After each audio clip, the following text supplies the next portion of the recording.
touch me tomatoes. Touch me from me apple potatoes. Goodness sake, don't you touch me tomatoes. Greetings from Castle Goring, from Mickey, Aurora, and from me. Before anything else, I have got to thank that very avid gardener, Fiona Hesketh, for having sent me these beautiful flowers as a mark of appreciation for my having appeared on her show, which I enjoyed thoroughly. So thank you very much, Fiona.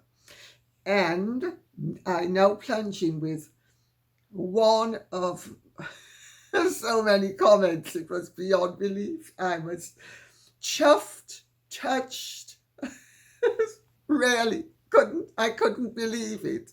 The number of comments along these lines. So I'm just going to read out one. Frida Darden says, Lady C, and then she says something very nice, which I can't repeat. It's too nice to repeat. Yes, do let everybody see your tiara. I would also like to add, please show the world the oil painting of you. I love that picture and it captures you perfectly.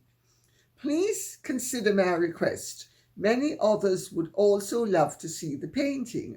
Thank you in advance for any consideration you give to my request, as many Americans that also follow this will agree. Well, okay. So, I'm going to ask Sean at this point to post the portrait of me, which was done by Tushar Sabali. It's a wonderful portrait. And from 1981 until it was painted about 5 or so years ago, maybe 6 years ago now, anyway, 4, 5, 6 years ago, I had several portraits done, all of which were good, but none of which I felt were truly representative of me. Because when the first picture was done by a wonderful Canadian artist called Joyce Devlin, it is a fabulous picture. It's just not me as I now am and as I really, I think, basically was. I mean, but it's a fabulous picture. So then I had Cyril Leeper do a wonderful portrait of me. Also good, and they're both here. Now, the virtue of me deciding that they didn't completely represent me totally as not only a personality, but physically, both of them had many merits, but the Tushar Sabali picture has everything. And so I said in 1981, when the National Portrait Gallery approached me through the Sunday Times, Suzanne Lowry had done a piece on the portrait, and they were interested in acquiring it. I think largely because the other lady, Colin Campbell, was also featured and and still is featured. She has a wonderful portrait by Giovanni Baldini, and maybe I'll get that the postcard that was done after I posed for the blurb to advertise her portrait and my support of the portrait. So they wanted, but they have to wait until I'm dead. So they've got to wait another nearly 40 years because I'm not dying until I'm 112. And that's all there is to it. Says I quite determinedly.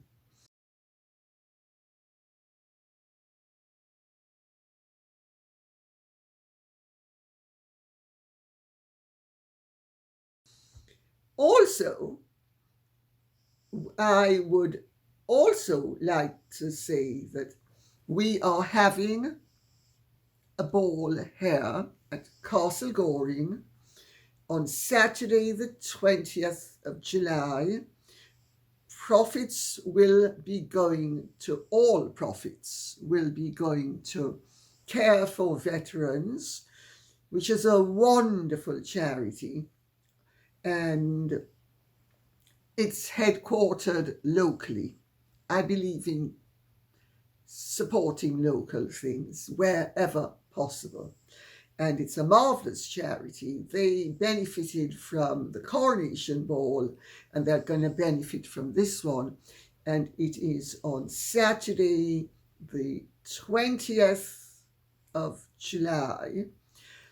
And it's open to the public as well as to friends of mine.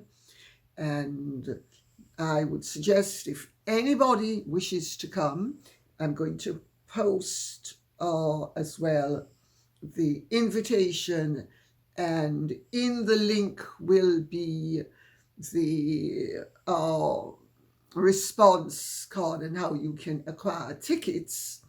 I would suggest if you're coming from abroad or anywhere in the distance outside of here, that you apply sooner rather than later, because we have only a limited number of places available. So first come, first serve, and everybody else, I'm afraid, is just not going to be able to attend. So anything last minute is going to flop in terms of ticket availability.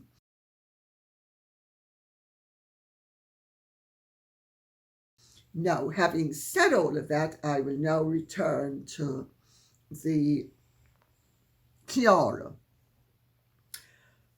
It was this really, first of all, thank you all so much for your interest. I was really very touched. It was created specifically for me. It was designed by Lorraine Dillon Vidal's jeweller and by me. I said what I wanted. And Lorraine Dillon Vidal, to those of you who don't know, was for many years, she did Ralph Lauren's estate line of jewellery.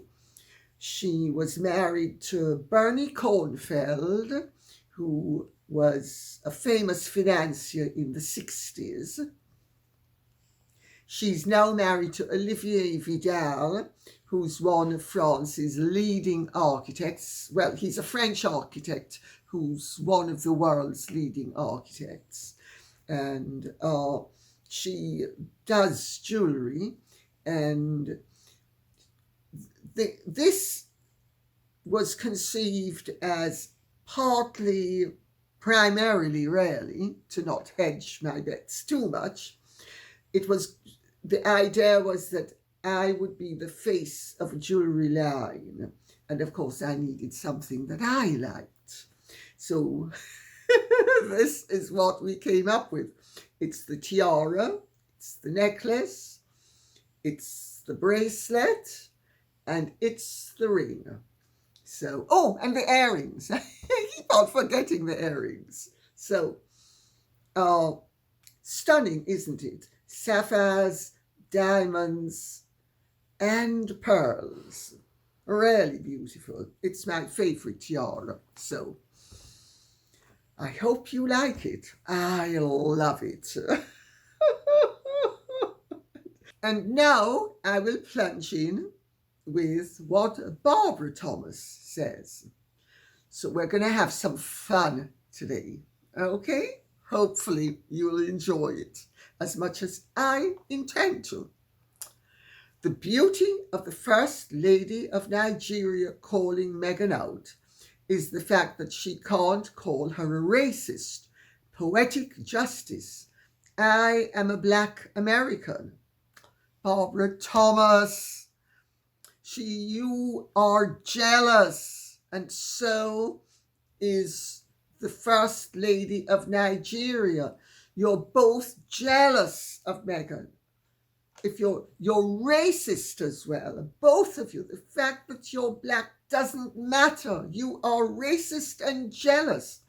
Everybody who doesn't like Meghan is racist and jealous. And it doesn't matter. Unless you are Meghan, you're jealous of her.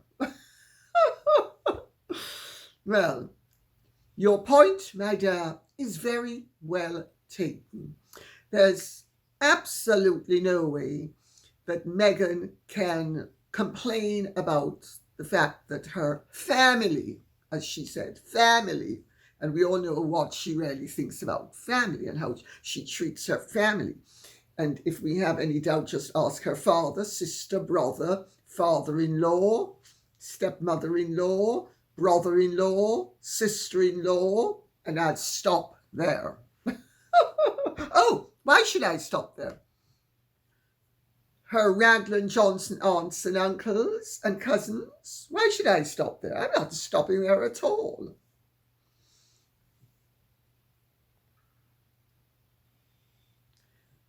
The woman is actually a fabrication of so much that is self-createdly dreadful that it fascinates. Mary Chronopoulos Raz says, will Meghan attribute the First Lady of Nigeria's commentary of her rude and tone-deaf behaviour to racism? No, she won't, because she's not going to be stupid enough to do that. But I'm sure that secretly she knows that that First Lady is jealous of her, because remember, she's a First Lady, she's a senator, so she's the wife of a head of state. Meghan is not the wife of a head of state. No, but Meghan is better than the wife of a head of state. Meghan is the premier royal in the whole of the world. And not only that, she is an engine for change. And she knows what's best for everybody. And anybody who doesn't approve and appreciate what she's about is jealous. Amina H. says, in essence, Senator Tinubu was addressing Meghan's desire to be a role model to Nigerian women and young girls, firmly criticizing her lack of respect for Nigerian culture.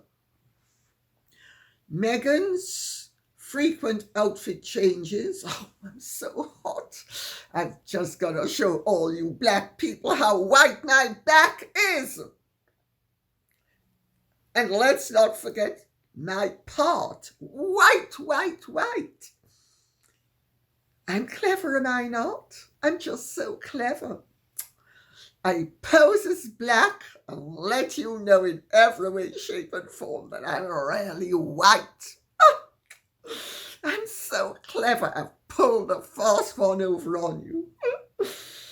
Just as how, remember, H proposed to me when we were roasting chicken. And let's not forget as well that Archie's first word was crocodile.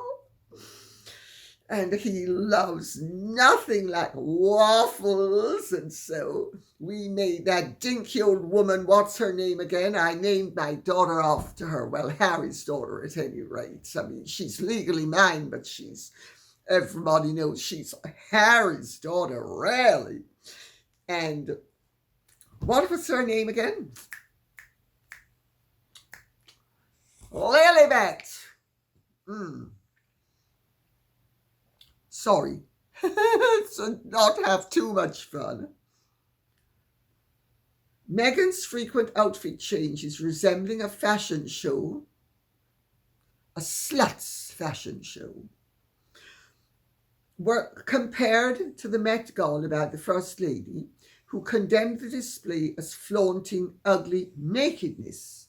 Senator Tinubu also questioned Meghan's motives for coming to Nigeria, suggesting that the country does not need her influence. We know who we are, she asserted, adding, don't lose who you are. Now, this is what I heard through my own internal filter, and I quote Amina H. This is Nigeria, and we are a proud and beautiful people. We know who we are. We don't need a Hollywood celebrity lacking in moral values and respect for other cultures to be a role model for our women and girls, especially one who doesn't even know her own identity, but comes to Africa to claim ours. Ask yourselves why she is here, because it's not what it seems. Remember, we are Nigerians. Don't lose who you are. I think that was absolutely brilliant and spot on. And I'll tell you the other one that's brilliant and spot on, and so I'm going to read that out as well, is by Krista Hopkinson.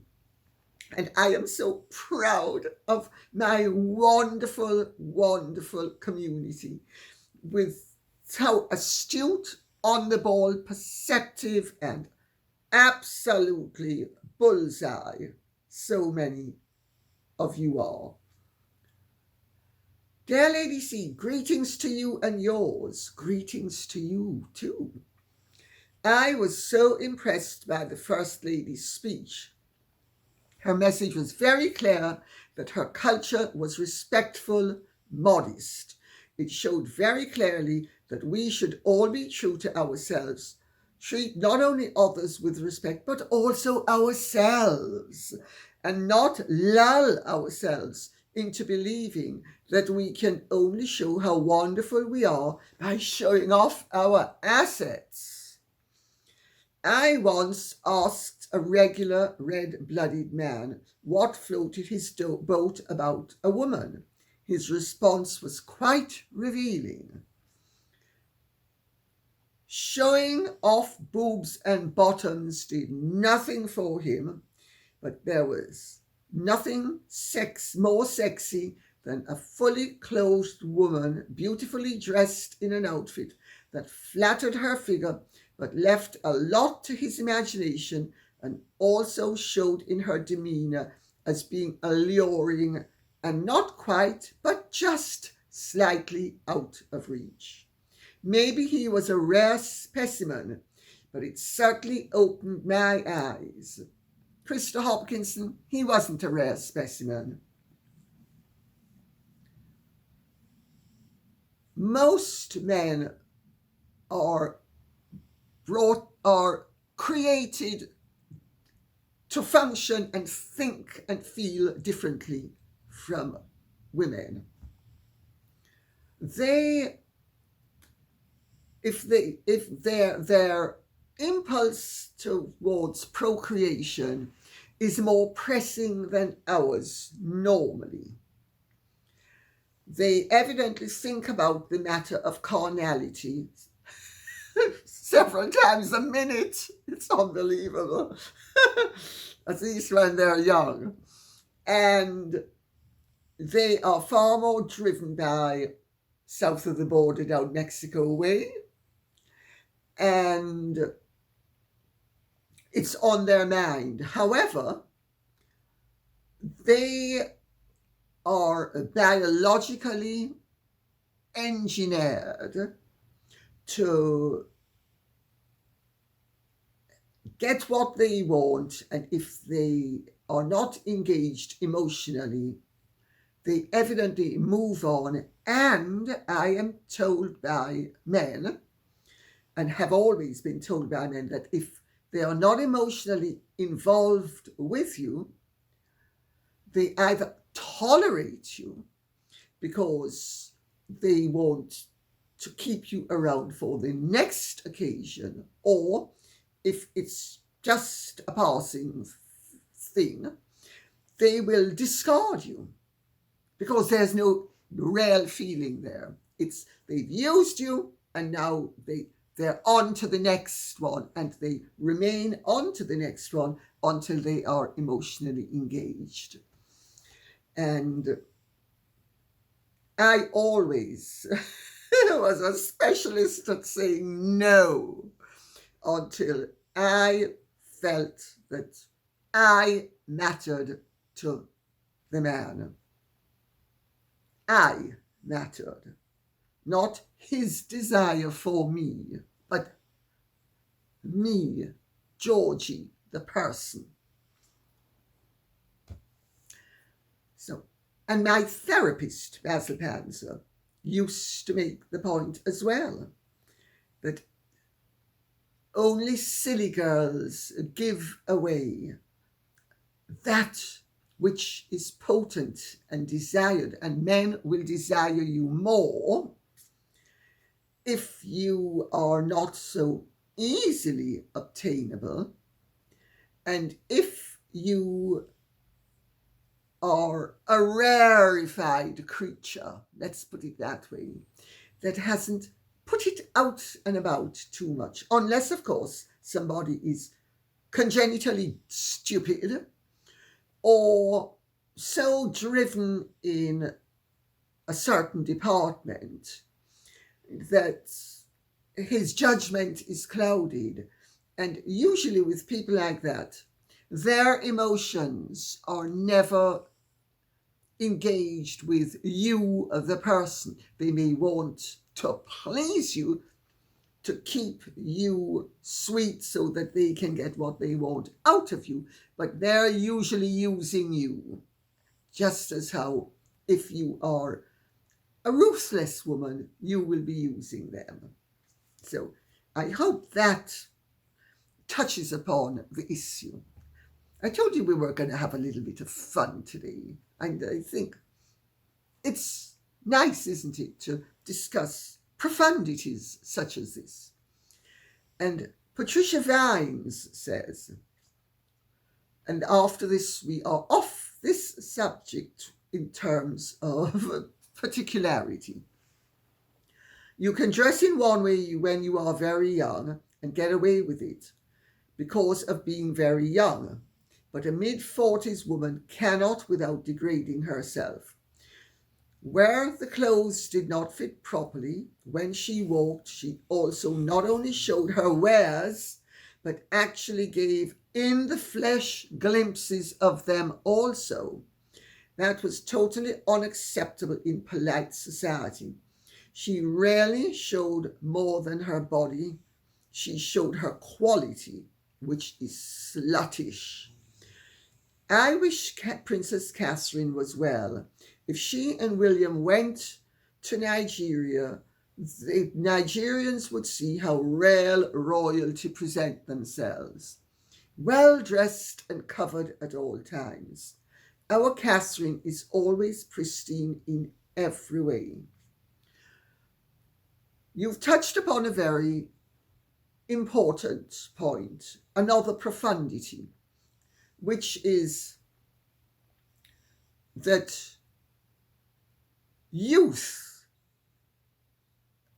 has advantages that age does not have. Most men and women who are mature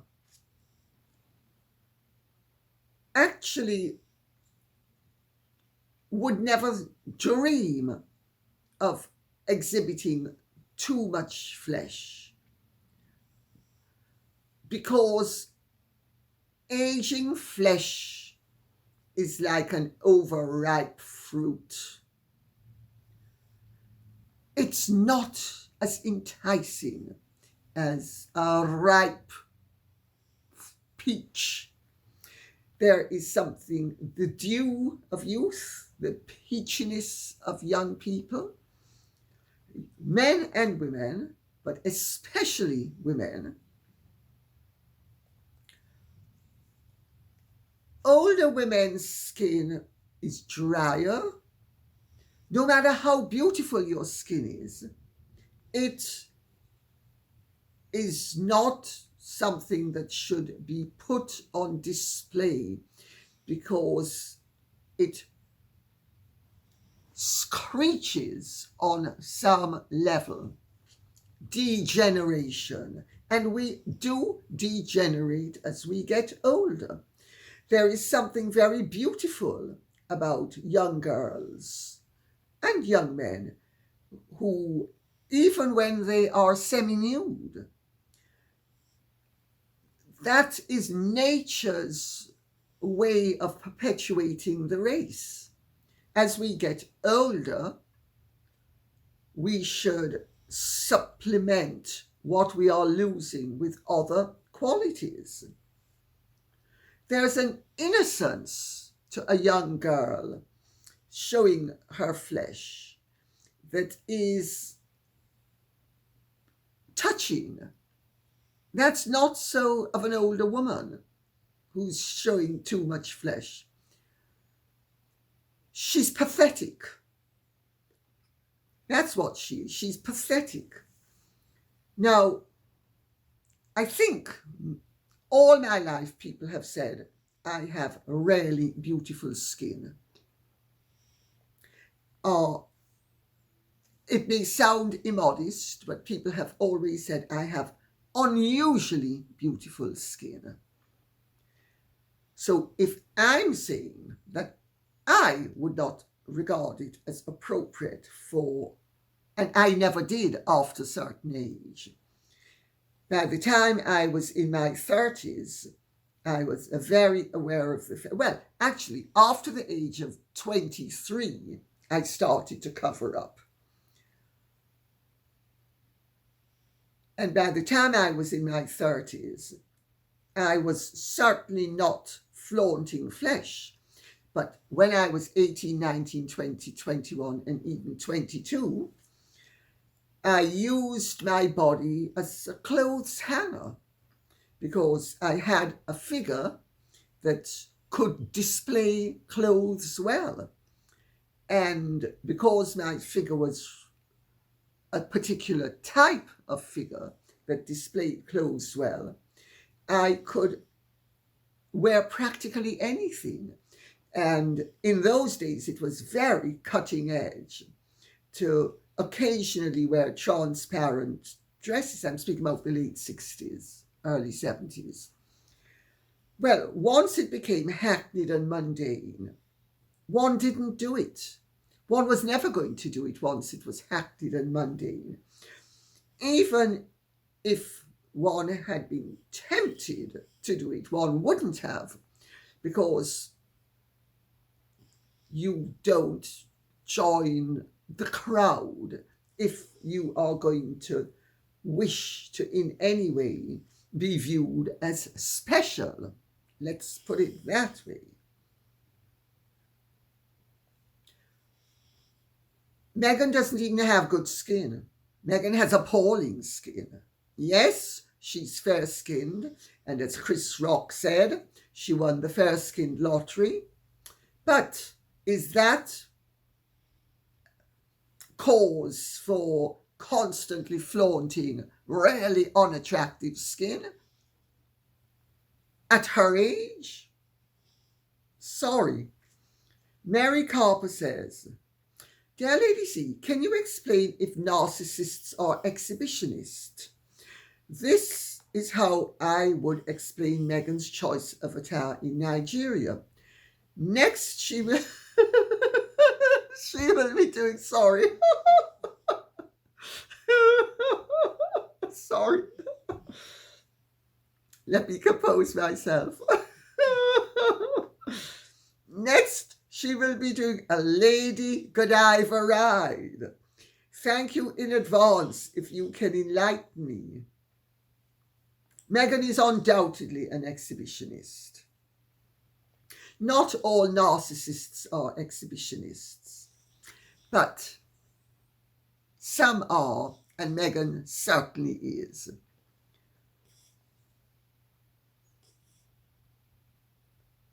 Usually, women who flaunt their wares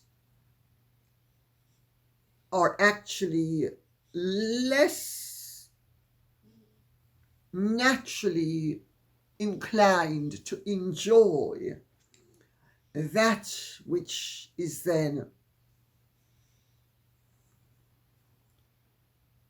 purchased by interested parties, then, and I'm not saying purchased in the sense of exchanging money, I'm using the word purchase in the wider meaning, acquiring, usually as a means of exchange. I'll give you my body, you give me your importance. That's right. And I'm even gonna let you know that a symphony orchestra has nothing on me when I'm showing my appreciation.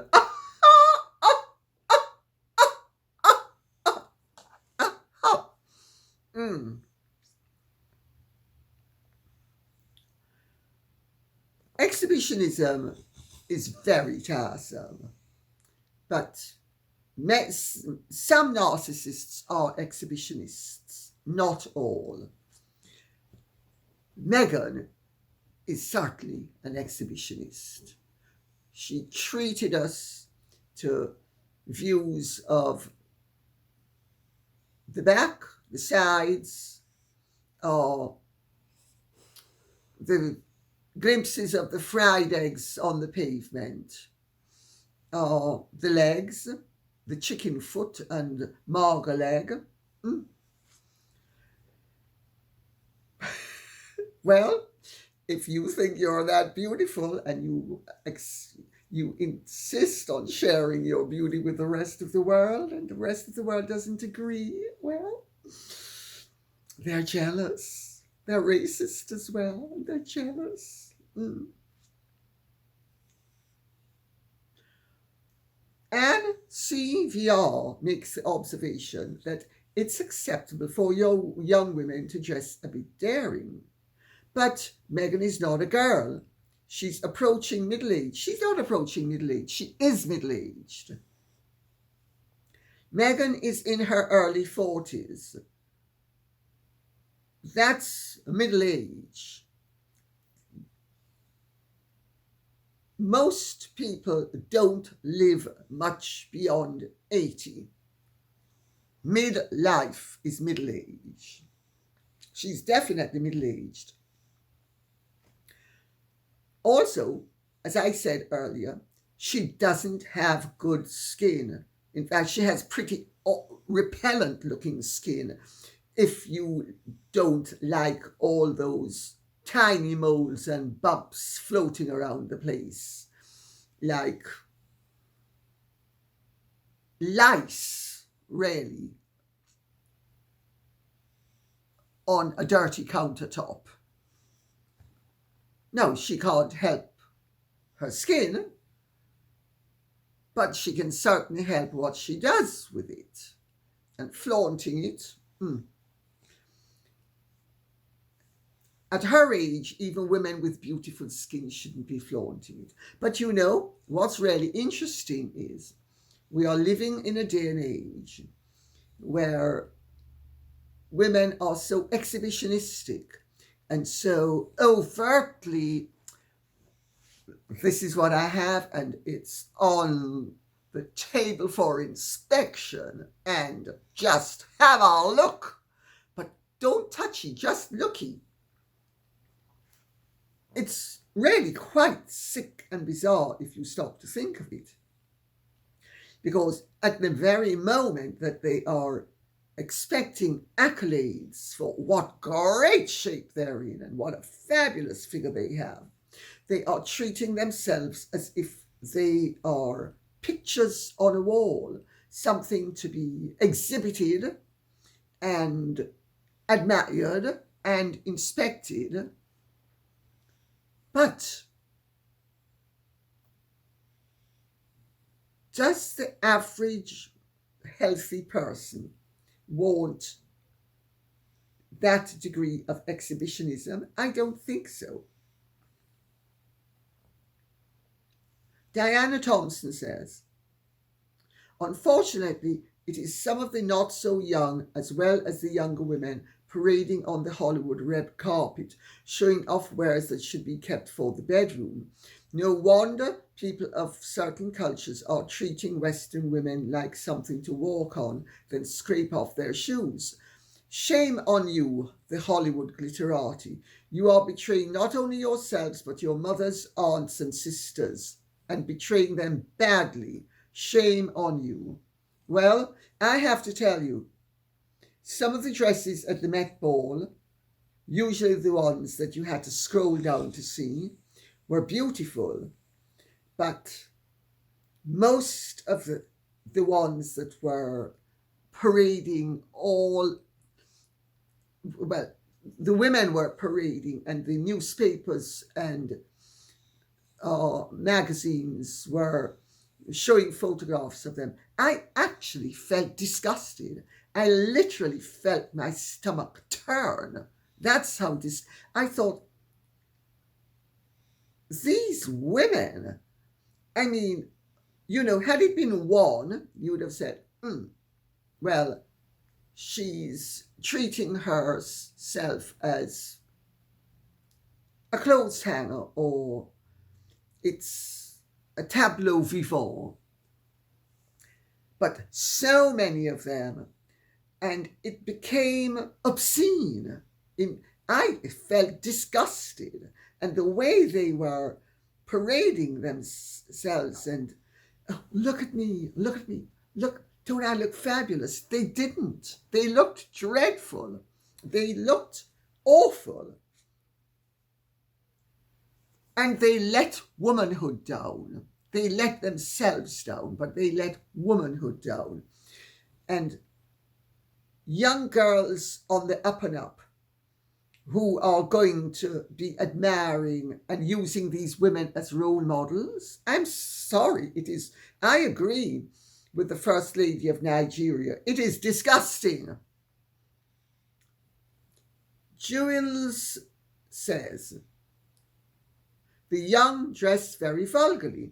I teach elementary school, and 12 and 13-year-old girls are low-cut cropped spaghetti straps, and we are told to say nothing because who knows if a parent might see it as some form of harassment. My mother would never have bought the clothes, and never ever, even as a young adult in my 20s, did I wear so little clothing. It's alarming how these young girls think it's okay. Well, this is a sign of a degenerating society. And also, it is ironic that we are far more prudish now as a society than we were when I was young. And girls, by and large, yes, well, when I was young, we wore mini skirts and we wore transparent dresses, but it wasn't sexualization. It wasn't, it was fashion. It was daring, and you only did it very occasionally and in very restrictive circumstances. You certainly didn't flaunt your wares on the street and walking about the place. And I see some of those young girls, full makeup, eyeshadow, eyeliner, mascara, lipstick. I mean, are they trying out for the remake of Lolita? I think it's beyond, and it's not good for their skin either. And I don't think it's healthy for them either, because you need to be mature enough to be able to handle your looks, whether they are good looks, ordinary looks, or not so good looks. You need a level of maturity, and I think until you have that level of maturity, a degree of plainness is what's called for. not self-titillation and titivation. Claudia Center says, I'm happy the WHO effort failed. That's the World Health Organization. We must continue to be vigilant because the elites are playing a long game and they will not give up easily. I believe this effort for global governance began in the 1990s. Claudia Center, global dominance has come about with the globalization of the world, increased travel, increased communications, and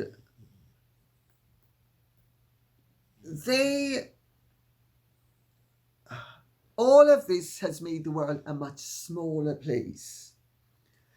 But just because we have greater or more accessible and easy communications between countries and peoples does not mean that the human being has basically changed. And I have to tell you, as Lord Acton said, power corrupts and absolute power corrupts absolutely.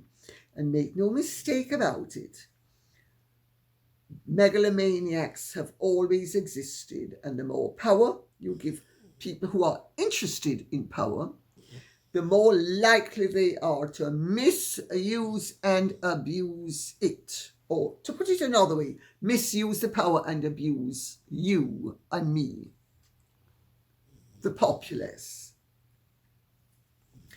But what has happened with the World Health Organization is very interesting, because it shows that we, the people, if we use our voices, they will be heard and then heeded.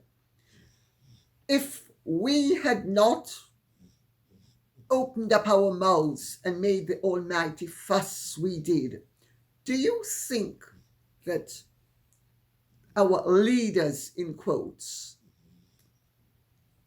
would not have just jumped on the bandwagon? Because I think most of them would.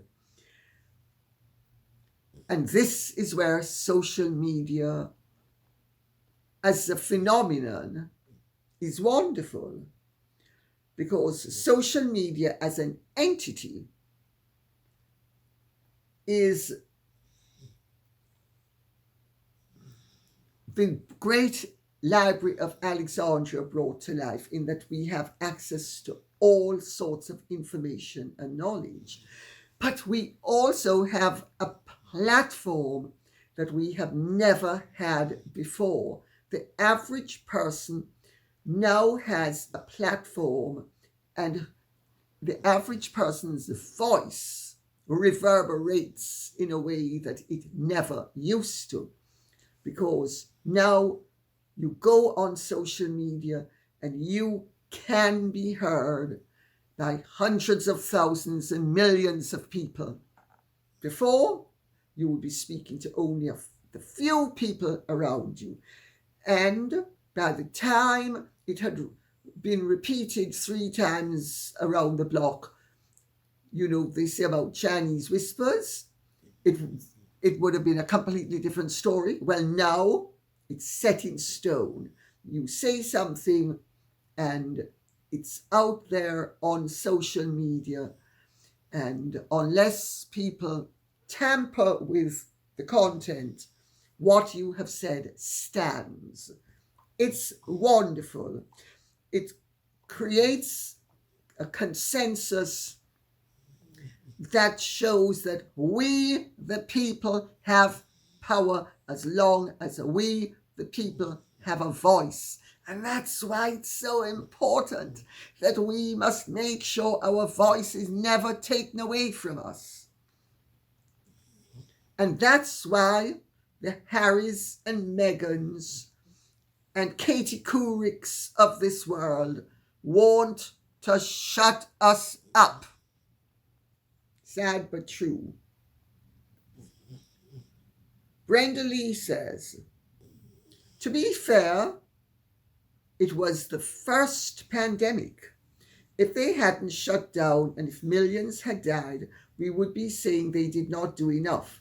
You can't win in this world. Brenda Lee, I'm afraid I cannot agree with you, but I have read out your question, or your observation, because it cuts to the heart of the matter, and many people believe as you believe. The governments were absolutely correct in the first few weeks to shut down the world, because we did not know if COVID would perform, say, the way Ebola performs. Within a matter of weeks, it was very apparent that COVID was not Ebola and that there would not be generalized death or almost certain death. They would have been with Ebola. At that point, the question arose, should the whole world be shut down to preserve or hope to preserve or hope to avoid endangering the lives of those who are vulnerable? Sweden handled the matter correctly. We could have handled the matter correctly, but in the United States of America and in the United Kingdom, we had political entities that hijacked COVID for their own personal gain. This didn't happen in Sweden. We had a golden opportunity to restore faith in people, for people to show themselves as well as each other that they understood the concept of personal responsibility, and they were going to be considerate, and they weren't going to continue with the nonsensical attitude that is so prevalent today of, I have rights, I'm entitled, you have to give me what I want, and it's all about my comfort, and it's all about my needs. No, it's not, never was, and never will be. This is a perversion of life if you have that attitude. And I'm afraid it's far too prevalent today. We could have and should have done what Sweden did. Said, these are the dangers. You need to function with responsibility towards your fellow human being as well as towards yourself. And we would have, in my opinion, stepped up to the plate. Generally, there would have been one or two people who didn't, but peer pressure would have brought most of them into line. And it would have been a wonderful learning curve for the youth of today to learn that it doesn't always have to be about me. I don't always have to be a narcissist. I can actually think about other people every now and then. And because my life and everybody else's lives will have depended upon it, they will have done it, and they'd have got in the habit of doing it. Instead of which, we destroyed the economy and have ruined a whole generation of young people's education and set them back. I'm sorry. Once it was apparent that we were dealing with a virus that was by and large not deadly to most people, all of us should have been responsible. And that's my take on it.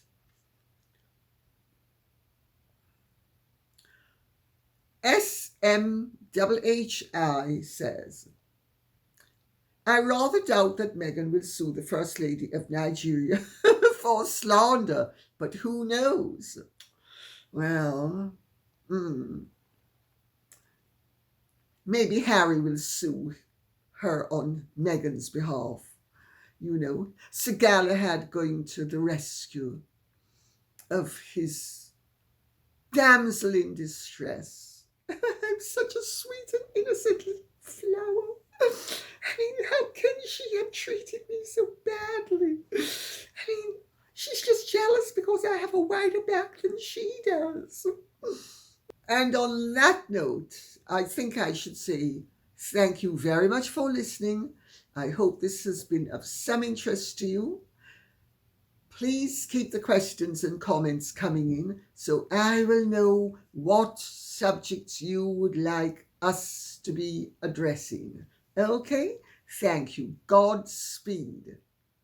And if you have truly enjoyed this, would you care to like, share, subscribe, press the notification bell, and take good care. Bye-bye.